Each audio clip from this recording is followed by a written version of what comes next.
caros colegas, amigos, pais, familiares, professores e autoridades presentes, boa noite.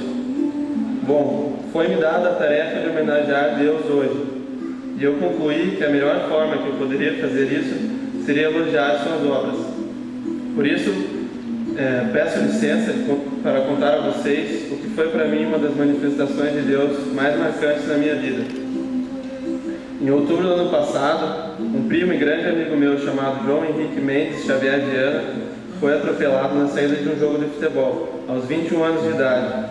Ele foi internado no Hospital do Trabalhador com uma lesão cerebral gravíssima, e seu estado era muito delicado.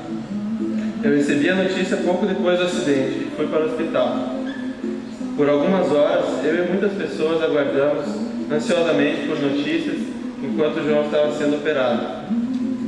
Enfim, os médicos vieram e disseram que era praticamente impossível que ele sobrevivesse. As expectativas eram de que no dia seguinte ele faleceria. Já era madrugada quando cheguei em casa. Antes de dormir, eu abri a Bíblia e ao acaso escolhi um trecho para ler. Foi João, capítulo 11, versículos 1 ao 44, e fala sobre a ressurreição de Lázaro. Com isso me vieram a princípio mensagens que no fundo eu já sabia, mas naquela altura o ceticismo me fez esquecê-las. Algumas mensagens foram as seguintes, da forma que estavam escritas: tudo o que pedires a Deus, Deus te concederá. E como Jesus disse: aquele que crê em mim, ainda que esteja morto, viverá. E ainda, essa enfermidade não causará a morte, mas tem por finalidade a glória de Deus. Com isso eu concluí que deveria ter fé e pedir a Deus que salvasse meu primo. Foi isso que eu fiz. Além disso, na leitura, me chamou a atenção a contagem dos dias em que foram se passando a narrativa. Eu li que Jesus demorou 2 dias no mesmo lugar antes de se dirigir à cidade de Lázaro, onde Lázaro se encontrava, mesmo sabendo da sua condição. E quando Jesus chegou e ordenou que o morto saísse, já havia passado 4 dias que ele estava no sepulcro. Depois eu iria saber que, curiosamente, 2 e 4 dias depois do acidente do meu primo, iriam ocorrer fatos marcantes. No dia seguinte, toda a família estava reunida em busca de conforto e aguardando por mais notícias. Muitos estavam rezando, outros estavam desacreditados. Eu comentei com alguns a leitura da noite anterior. João estava em coma profundo, e sua situação era tão delicada que no fim do dia, a imprensa chegou a publicar que ele havia falecido. Mesmo assim, João se manteve vivo. 2 dias depois do acidente, a imprensa havia corrigido a informação do dia anterior. Na internet, os comentários eram que João havia ressuscitado. Um tio dele, também meu primo, chamado Ivan, estava especialmente desacreditado. Eu achei que deveria mostrar a ele as mensagens que eu havia lido e dizer que ele deveria ter fé. Quando eu fiz isso, ele imediatamente mudou seu comportamento e me disse para acompanhá-lo. Nós fomos até o hospital. Como João estava na UTI, as visitas não eram permitidas.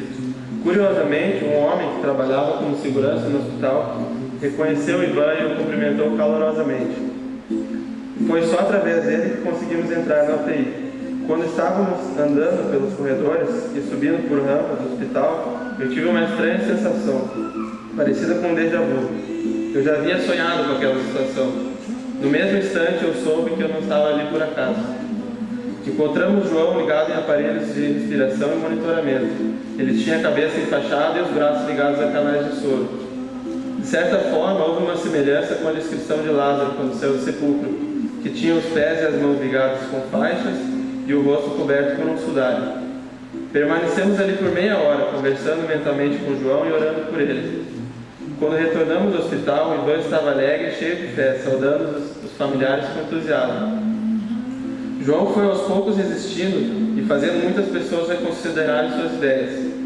E eu não queria acreditar que seria diferente.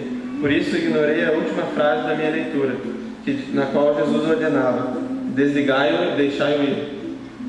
Então, 4 dias depois do acidente, os médicos declararam morte encefálica e os aparelhos foram desligados. João ficou em coma pelo mesmo tempo que Lázaro permaneceu no sepulcro. E finalmente ele se foi. Mas isso não invalidou tudo que eu experienciei, pelo contrário. Acredito que ele vive e que tudo que aconteceu foi essencial para o plano de Deus. Uma última curiosidade ocorreu ainda. No velório, um pastor fez uma última oração ao meu primo antes de levar seu caixão. Eu tentei pedir ao pastor que fizesse a leitura da ressurreição de Lázaro, mas havia tanta gente que não consegui chegar a ele. Não foi preciso. Mesmo sem eu ter falado com ele, em sua oração ele leu parte do texto. Alguém poderia dizer que foram apenas coincidências ou invenções da minha cabeça em função da perda. Mas eu digo que não. Nós podemos sim acreditar naquilo que não tem explicação lógica. A lógica de Deus não é compreensível a nós, pelo menos não enquanto estivermos nesse mundo. Ele nos deu o livre-arbítrio, mas mesmo assim se utiliza de nossas escolhas para realizar suas ações. Ele se manifesta para nós das mais diversas formas, inclusive de maneiras muito sutis, como por exemplo, através das nossas próprias palavras. Para visualizar tudo isso, basta acreditar nele e deixar que ele viva em nós.